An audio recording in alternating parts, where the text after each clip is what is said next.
கூலி படத்தோட trailer release ஆகி ரசிகர்கள் மத்தியில் மிகப்பெரிய பரபரப்பை ஏற்படுத்தியிருக்கு. ஏன்னா இந்த ட்ரெய்லர் ரிலீஸ் ஆனதுலேருந்தே ஒவ்வொருத்தரும் ஒவ்வொரு மாதிரி சொல்லிட்டு இருக்காங்க. ஆனால் இந்த ட்ரெய்லர் வச்சு பார்க்கும்போது ஒரே ஒரு விஷயம் மட்டும் தெளிவாக தெரியுது. அது என்னன்னா, சத்யராஜ் சார் ஒரு இடத்துல சொல்லுவார், 30 வருஷமா ஒருத்தனை ஆஃப்லைன்லேயே வச்சிருக்க அப்படின்னு சொல்லுவார். ஸோ இதை வச்சு பார்க்கும்போது 30 வருஷத்துக்கு முன்னாடி அப்படி என்ன நடந்தது அப்படின்னு போய் பார்த்தா அங்கே தான் மிகப்பெரிய சர்ப்ரைஸே இருக்கு. ஏன்னா 30 வருஷத்துக்கு முன்னாடி தான் ரஜினியோட பாஷா படம் ரிலீஸ் ஆச்சு. அந்த படத்தில் இவர் பார்த்தீங்கன்னா ஒரு மிகப்பெரிய கேங்ஸ்டராக இருப்பார். ஆனால் அதை மறைச்சிட்டு சாதாரண ஒரு ஆட்டோ டிரைவரா சாதாரண மனுஷனா வாழ்ந்துட்டு இருப்பாரு. சோ சத்யராஜ் சொல்றதை வச்சு பார்க்கும்போது இந்த கூலி படம் பாஷா படத்தோட கனெக்ட் ஆகுறது தெளிவா தெரியுது. இதை பத்தி நான் உங்களுக்கு புரியுற மாதிரி பின்னாடி சொல்றேன். இந்த ட்ரெய்லரை பார்க்கும்போதே நமக்கு நல்லா தெரியுது, இதுல நாகார்ஜுனா தான் மெயின் வில்லனா இருக்க போறாரு அப்படின்னு. அவருக்கு கீழே தான் சௌபின் இருக்க போறாரு. அப்புறம் இவங்க எல்லாருக்கும் மேலதான் நம்ம அமீர் கான் இருக்க போறாரு. அதாவது விக்ரம் படத்துல எப்படி சூர்யா ரோலக்ஸ் கேரக்டர்ல கேமியோ ரோல்ல வந்துட்டு போனாரோ அதே மாதிரி தான் நம்ம அமீர் கானும் வருவார்னு நினைக்கிறேன். ரோலக்ஸ் எப்படி விஜய் சேதுபதிக்கு மேல ஒரு மெயின் வில்லனா பெரிய வில்லனா இருந்தாரோ அதே மாதிரி தான் இந்த படத்துல நாகார்ஜுனாவுக்கு மேல நம்ம அமீர் கான் தான் பெரிய வில்லனா இருக்க போறாரு. அது தெளிவாவே தெரியுது. அதே சமயம் கன்னட சினிமாவை சேர்ந்த உபேந்திரா இருக்காரு.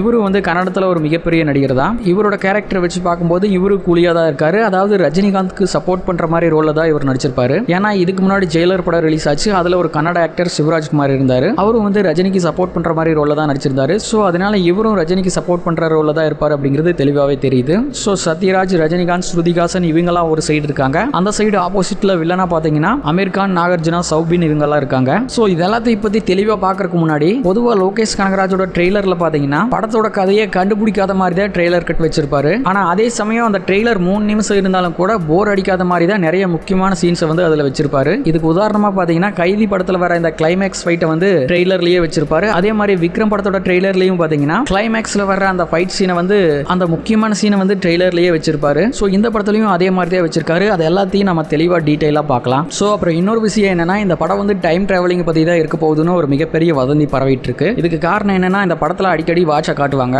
அதாவது 24 படத்துல சூர்யா வாட்சை வச்சு டைம் டிராவலிங் பண்ணிட்டு இருப்பாரு. சோ அந்த மாதிரி தான் இந்த படம் இருக்க போகுது அப்படின்னு சொல்லிட்டு இருக்காங்க. அது மட்டும் இல்லாம சத்யராஜ் சார் பாத்தீங்கன்னா புதுசா ஒரு மிஷினை கண்டுபிடிச்சிட்டு இருப்பாரு இந்த சீன்ல. இதை பார்த்தாலே நல்லா தெரியுது. சோ இந்த சேர் இது எல்லாத்தையும் வச்சு பார்க்கும்போது டைம் டிராவலிங் மிஷின் மாதிரி இது தெரியுது. அதனால தான் இந்த மாதிரி சொல்லிட்டு இருக்காங்க. ஆனா இது உண்மை கிடையாது. சோ அதை பத்தி பின்னாடி தெளிவா பார்க்கலாம். இந்த ட்ரெய்லரோட ஓப்பனிங்லயே பாத்தீங்கன்னா ஒரு இடத்தை காட்டுறாங்க. நடுக்கடலுக்கு நடுவுல அந்த இடம் இருக்கு. அதுல கிங் பின் அப்படின்னு போர்டுல போட்டிருக்கு. இதுக்குள்ளதான் நாகார்ஜுனா இருக்காரு. பொதுவா ஆந்திராவில் நாகார்ஜுனாவை கிங் அப்படின்னு தான் சொல்லுவாங்க. அதுக்கேற்ற மாதிரி இங்க கிங் பின் அப்படின்னு வச்சிருக்காங்க. ஆனா கிங் பின் அப்படிங்கிற பேருக்கு பின்னாடி இன்னொரு முக்கியமான விஷயம் இருக்கு. அது என்னன்னா, மார்வெல் சினிமேட்டிக் யூனிவர்ஸ்ல வர ஒரு மிக முக்கியமான வில்லனோட பேர் தான் கிங் பின். இந்த மாதிரி தான் அவன் ஒயிட் கோட் போட்டிருப்பான். அதே மாதிரி தான் இங்க நாகார்ஜுனாவும் இந்த ஒயிட் கோட் போட்டிருக்காரு. ஸோ இந்த மாதிரி தான் ஒரு கொடூரமான வில்லனா இருக்க போறாரு அப்படிங்கிற நினைக்கிற அந்த நேரத்தில் தான் இன்னொரு பக்கம் பாத்தீங்கன்னா பர்பிள் கலர் கோட் போட்டிருக்காரு நாகார்ஜுனா. ஸோ இது எதை காட்டுது அப்படின்னு பாத்தீங்கன்னா, நம்ம டிசி சினிமேட்டிக் யூனிவர்ஸ்ல பாத்தீங்கன்னா ஜோக்கர் அப்படின்னு ஒரு கொடூரமான வில்லன் இருப்பாரு. சோ அவர் தான் இந்த மாதிரி பர்பிள் கலர் கோட் போட்டிருப்பாரு.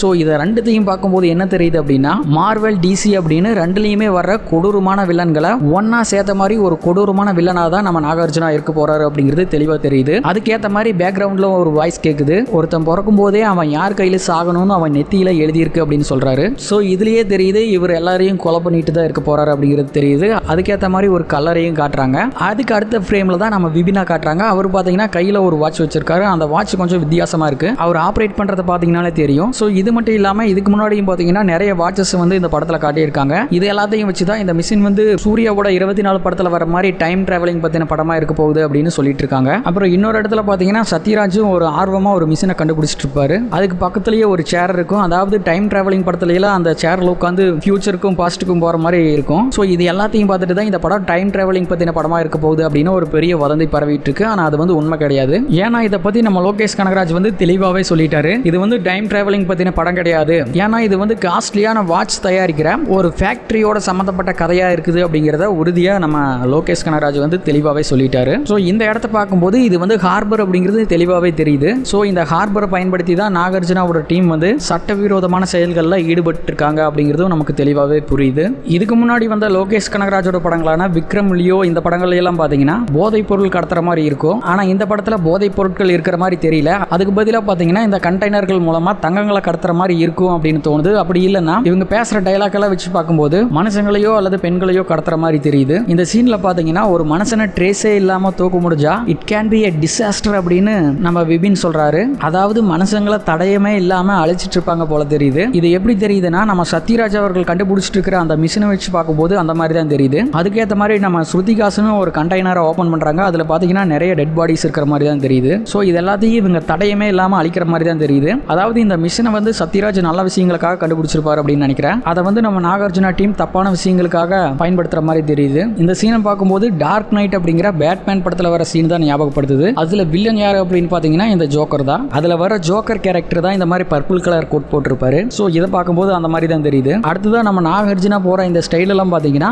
எக்ஸாக்டா அந்த ஜோக்கர் மாதிரியே தான் இருக்கு. ஸோ சத்யராஜ் அவர் கூட இருக்கிற பெண்களும் பண்றது எல்லாத்தையும் வச்சு பார்க்கும்போது பார்த்தா ஸோ நாகார்ஜுனா பண்ற இந்த இல்லீகலோட ஆக்டிவிட்டிஸ் எல்லாத்தையும் நம்ம சத்யராஜும் அவர் கூட இருக்கிற பெண்களும் சேர்ந்து கண்டுபிடிச்சு அந்த வில்லன்கள் எல்லாரையும் இந்த மிஷினை வச்சு தான் அழிக்கிற மாதிரி தெரியுது. ஏன்னா இந்த சீன்ல வர இந்த இன்ஜெக்ஷனையும் இந்த மிஷினையும் வச்சு பார்க்கும்போது அந்த மாதிரி தான் தெரியுது. ஸோ இந்த மாதிரி நாகார்ஜுனாவோட ஆட்கள் எல்லாரையும் நம்ம சத்யராஜ் கொண்டுட்டு இருக்கிறத கண்டுபிடிச்சுதான் நம்ம நாகார்ஜுனா வந்து சத்யராஜை கடத்திட்டு போய் அடுத்ததா சத்யராஜ் கொள்ளுவார்னு நினைக்கிறேன். அதுக்கப்புறமா தான் நம்ம ரஜினிகாந்த் வருவார்னு நினைக்கிறேன். அடுத்ததா பாத்தீங்கன்னா இந்த சீன்ல எனக்கு என்னமோ இவங்க இந்த நெட்வொர்க்கால மட்டும் பெரிய ஆளானவங்க மாதிரி தெரியல. இவங்க உள்ளுக்குள்ள வேற என்னமோ பண்ணிட்டு இருக்காங்க அப்படின்னு பேக்ரவுண்ட் வாய்ஸ் கேக்குது. இவங்க உள்ளுக்குள்ள என்ன பண்றாங்கன்னு பாத்தீங்கன்னா இந்த மாதிரி இல்லீகலான ஆக்டிவிட்டிஸ் தான் பண்றாங்க. அடுத்ததான் இந்த சீன்ல நடிகர் விபின் வந்து ஸ்பீக்கரை வச்சுட்டு எனக்கு தேவை அந்த 14,500 பேர்ல ஒரு கூலி தான் அப்படின்னு சொல்லுவாரு. ஸோ இது வேற யாரும் கிடையாது, நம்ம ரஜினி சார் தான் சொல்றாரு அப்படிங்கிறது தெளிவா தெரியுது. ரஜினி மட்டும் இல்லாம கன்னட நடிகர் உபேந்திராவும் பாத்தீங்கன்னா ஹார்பர் கூலி தொழிலாளியா இருக்காரு. அதாவது நீல கலர் ட்ரெஸ் போட்டு கையில ஒரு மெட்டல் பேட்ச் போட்டு இருப்பாங்க. ஸோ இதை பார்க்கும்போது ரஜினிகாந்த் 1981 தீ அப்படின்னு ஒரு படம் நடிச்சிருந்தாரு. ஸோ அந்த படத்துலையும் பாத்தீங்கன்னா ரஜினி இந்த மாதிரி கூலியா தான் இருப்பாரு. அது மட்டும் இல்லாம உழைப்பாளி படத்துலையும் ரஜினி கூலியா தான் நடிச்சிருப்பாரு. ஆனா அதுல வந்து ரெட் கலர் ட்ரெஸ் போட்டிருப்பாரு. ஸோ அதனால அதுக்கு இதுக்கு சம்மந்தம் இல்லை அப்படிங்கிறது கன்ஃபார்மா தெரியுது. அடுத்ததான் இந்த சீன்ல சத்யராஜ் சொல்லுவாரு 30 வருஷமா ஒருத்தனை ஆஃப்லைன்லயே வச்சிருக்கேன், அவனுக்கு மட்டும் தெரிஞ்சது அப்படின்னு சொல்லுவாரு. உடனே இங்க ரத்தம் தெறிக்க தெறிக்க நம்ம ரஜினி பயங்கரமா சண்டை போட்டு இருப்பாரு. ஏன்னா 30 வருஷத்துக்கு முன்னாடி ரஜினியோட பாஷா படம் ரிலீஸ் ஆச்சு. அந்த படத்துல பாத்தீங்கன்னா இவர் ஒரு மிகப்பெரிய கேங்ஸ்டரா இருப்பாரு. அந்த படத்துல எப்படி கேங்ஸ்டர் ஆவார்னு பாத்தீங்கன்னா ரஜினிக்கு ஒரு உயிர் நண்பன் இருப்பாரு. அவரை வந்து நம்ம மார்க் ஆண்டனியோட ஆளுக வந்து கொன்னுருவாங்க.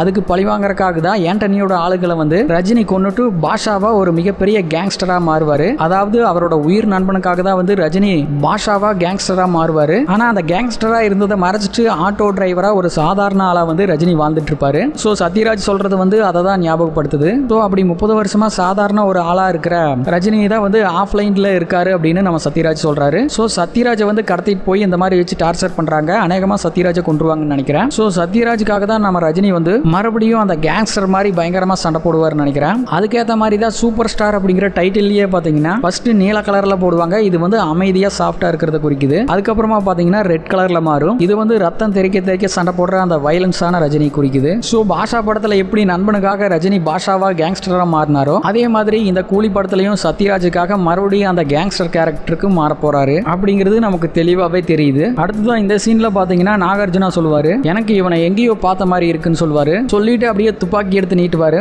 ஆப்போசிட்ல இருக்கிறது ரஜினி அப்படிங்கிறது தெளிவா தெரியுது. அதாவது இதான் கிளைமேக்ஸ் ஃபைட்னு நினைக்கிறேன். நாகார்ஜுனாவை கொல்ல போற சீன் தான் நினைக்கிறேன். நாகார்ஜுனாவுக்கு கீழே இருந்த விபின் மாதிரி ஆளுக எல்லாரையுமே கொன்னுட்டு தான் ரஜினி வந்து நாகார்ஜுனா கிட்ட போயிருப்பாரு நினைக்கிறேன். அது வந்து அவரோட கண்ணிலேயே அந்த பயம் தெரியுது. சோ நாகார்ஜுனாவையும் கொன்றுவாருன்னு தான் நினைக்கிறேன். ஏன்னா இங்க ஒரு சவப்பெட்டியை காட்டுறாங்க. இது வந்து கண்டிப்பா நாகார்ஜுனாவோட பாடியா தான் இருக்கும். ஏன்னா அதுக்காக தான் அமீர் கான் வருவாரு. அமீர் கான் வந்து நாகார்ஜுனாவுக்கு மேல இருக்கிற அவர் தான் டாப்ல இருக்கிற வில்லன். அதாவது நம்ம ரோலக்ஸ் மாதிரி விக்ரம் படத்துல எப்படி ரோலக்ஸ் இருந்தாரோ அதே மாதிரி தான் இங்கேயும் வந்து நம்ம அமீர் கான் இருக்காரு. நாகார்ஜுனாவை கொன்னதுக்கு அப்புறமா தான் அமீர் கான் வருவார். ஏன்னா ரோலக்ஸ் மாதிரி கேமியோ ரோல தான் வருவார்னு நினைக்கிறேன். கண்டிப்பா அமீர் கானை கொல்ற மாதிரி சீன் இருக்காதுன்னு தான் நினைக்கிறேன். பார்ட் 2ல வந்து அமீர் கானை மீட் பண்ற மாதிரி வச்சிருப்பாங்கன்னு தான் நினைக்கிறேன். ஏன்னா விக்ரம் படத்துல ரோலக்ஸ் வர சீன் அந்த மாதிரி தான் இருந்தது. இந்த படத்துலயும் அதே மாதிரி தான் இருக்கும்னு நினைக்கிறேன். அடுத்ததான் அமீர் கான் வர இந்த சீன்ல பாத்தீங்கன்னா டேபிள்ல எல்லாமே கரெக்டா அடுக்கி நீட்டா வச்சிருப்பாங்க. ஆனா அதே இடத்துல ரஜினி காட்டுவாங்க. அந்த டைம்ல பாத்தீங்கன்னா அந்த டேபிள்ல இருக்கிற எல்லாமே தனித்தனியா கீழே கிடக்கும். அது மட்டும் இல்லாம அந்த வில்லன்களை எல்லாம் வந்து ரஜினி அடிச்சு போட்டிருப்பாரு. பின்னாடி அவங்க எல்லாருமே கிடப்பாங்க. சோ இதெல்லாத்தையும் வச்சு பார்க்கும்போது அந்த இடத்துலயும் ஒரு ஃபைட் சீன் இருந்திருக்கு. அமீர் கான் துப்பாக்கி வச்சு கீழே சுடுறத பார்த்தா நாகார்ஜுனாவை போட்டு தள்ளிட்டாரு ரஜினி அப்படின்னு சொல்லியிருப்பாங்க. அதுக்காக தான் அவர் இங்க வந்திருப்பாரு. அந்த டென்ஷன்ல தான் அவர் துப்பாக்கி வச்சு கீழே சுட்டுருக்காரு நினைக்கிறேன். அடுத்ததான் இந்த சீன்ல பாத்தீங்கன்னா சத்யராஜ் ரஜினி பார்த்து சொல்லுவாரு உன்னை யாரா இங்க வர சொன்னது அப்படிம்பாரு. இதை பார்க்கும்போது நம்ம நாகார்ஜுனா டீம் வந்து சத்யராஜை கடத்திட்டு போய் வச்சு டார்ச்சர் பண்ணிட்டு இருக்காங்க. அவரை காப்பாத்துறதுக்காக தான் 30 வருஷத்துக்கு அப்புறமா ரஜினி திரும்ப வந்திருக்காரு. சோ இதுக்கப்புறமா தான் ஃபைட்ஸ் எல்லாமே ஆரம்பிக்கும்னு நினைக்கிறேன். இந்த சீன்ல ஸ்ருதிகாசன் ரஜினி கிட்ட சொல்லுவாங்க உங்களுக்கு அவர் வெறும் ஃப்ரெண்டு தான், ஆனா அவர் எங்களுக்கு அப்பா அப்படின்னு சொல்லுவாரு. ஆனா ரஜினி அதுக்கு சிரிச்சுட்டே சொல்லுவாரு உங்களுக்கு அவர் அப்பா தான், ஆனா எனக்கு அவன் நண்பன் அப்படின்னு சொல்லுவாரு. இது எதை ஞாபகப்படுத்துதுன்னா ரஜினியும் கமலும் ரொம்ப நாளா சேர்ந்து நடிக்காம இருக்காங்க. இதை பார்க்கும்போது ரஜினி கமல் ஃப்ரெண்ட்ஷிப் பத்தி தான் சொல்ற மாதிரி தெரியுது. சோ இன்னொரு விஷயம் என்னன்னா ரஜினி நடிச்ச இந்த படத்துக்கு ஏ சர்டிபிகேட் கொடுத்துட்டாங்க. இதுக்கு முன்னாடி ரஜினி நடிச்ச எந்த படத்துக்குமே பாத்தீங்கன்னா ஏ சர்டிபிகேட் கொடுக்கல. அதாவது 80களில் ரஜினி நடிச்ச படங்களுக்கு தான் வந்து ஏ சர்டிபிகேட் கொடுத்துருக்காங்க. அதுக்கப்புறமா ரஜினி 36 வருஷமா வருஷமா நிறைய படங்கள்ல நடிச்சிருக்காரு இது வரைக்கும். அதுல எந்த படத்துக்குமே ஏ சர்டிபிகேட் கொடுக்கல. கடைசியா 1989 ரஜினி நடிச்ச சிவா படத்துக்கு தான் ஏ சர்டிபிகேட் கொடுத்திருந்தாங்க. அந்த படத்துக்கு அப்புறமா இது வரைக்கும் எந்த படத்துக்குமே கொடுக்கல. அதுக்கு என்ன காரணம் அப்படின்னா இந்த மாதிரி ரத்தம் தெறிக்க பயங்கர வயலன்ஸா இந்த படத்துல சண்டை காட்சிகள் இருக்கிறதுனால தான் இந்த படத்துக்கு வந்து ஏ சர்டிபிகேட் கொடுத்திருக்காங்க. பொதுவா ரஜினி படம் அப்படின்னாலே சின்ன பசங்கள்ல இருந்து பெரியவங்க வரைக்கும் எல்லாருமே பாக்குற மாதிரி தான் இருக்கும். ஏ சர்டிபிகேட் படமா இது வரைக்கும் இருந்ததுல 36 வருஷத்துக்கு அப்புறமா இப்பதான் ஏ சர்டிபிகேட் படம் வந்திருக்கு. இந்த சீன்ஸ்ல வர கலர் கிரேடிங் எல்லாத்தையும் பார்க்கும்போது பாத்தீங்கன்னா விக்ரம், கைதி, லியோ அப்படின்னு இதுக்கு முன்னாடி லோகேஷ் எடுத்த அந்த படங்களோட சாயல் தான் வருது. அதை வந்து நல்லாவே பார்க்க முடியுது. ஸோ இந்த சீன்ல சத்யராஜ் டான்ஸ் ஆடுறத பார்த்தா அவங்க ஃபேமிலியோட நிம்மதியான வாழ்க்கை வாழ்ந்துட்டு இருக்கிற மாதிரி தெரியுது. அதுக்கப்புறமா தான் நாகார்ஜுனா அவங்கள பிடிச்சிட்டு போய் டார்ச்சர் பண்ற மாதிரி தெரியுது. அடுத்ததான் இந்த சீன்ல நாகார்ஜுனா, விபின் அப்படின்னு இவங்க எல்லாருமே கத்துறத பார்த்தா இவங்களோட நெட்வொர்க் எல்லாத்தையுமே ரஜினி அடிச்சு காலி பண்ணிட்ட மாதிரி தெரியுது. அந்த டென்ஷன்ல தான் இவங்க எல்லாருமே கத்துற மாதிரி தெரியுது. அதை இந்த மானிட்டர்லயும் பார்க்க முடியுது. நிறைய மானிட்டர் வச்சு நம்ம நாகார்ஜுனா பார்த்துட்டு கத்துறாரு. ஸோ இதை பார்க்கும்போது ரஜினி பெரிய சம்பவமா பண்ணி விட்டாரு அப்படிங்கிறது நல்லாவே தெரியுது. அடுத்ததான் இந்த சீன்ல ரஜினி ஒரு பக்கம் பயங்கரமா சண்டை போடுறாரு. அதே மாதிரி நாகார்ஜுனா ஒரு பக்கம் சுட்டுக்கிட்டு இருக்காரு. இன்னொரு பக்கம் பாத்தீங்கன்னா சத்யராஜ் பேக்கை வச்சுட்டு ஒரு பக்கம் பயங்கரமா குத்திட்டு இருக்காரு. ஸோ இந்த பேக்கை பார்க்கும்போது தெரியுது இதுல தான் முக்கியமான ஏதோ ஒரு விஷயம் இருக்கிற மாதிரி தெரியுது. இதுக்காக தான் நம்ம நாகார்ஜுனா வந்து சத்யராஜை கடத்திட்டு போயிருப்பாருன்னு நினைக்கிறேன். அதை எடுத்துட்டு திரும்பவுமா தப்பிக்கிறதுக்காக தான் சத்யராஜ் சண்டை போடுறாருன்னு நினைக்கிறேன். ஸோ இந்த படத்தோட டைட்டில பார்க்கும்போதே தெரியுது பயங்கர ரத்த கரையோட தான் இருக்கு.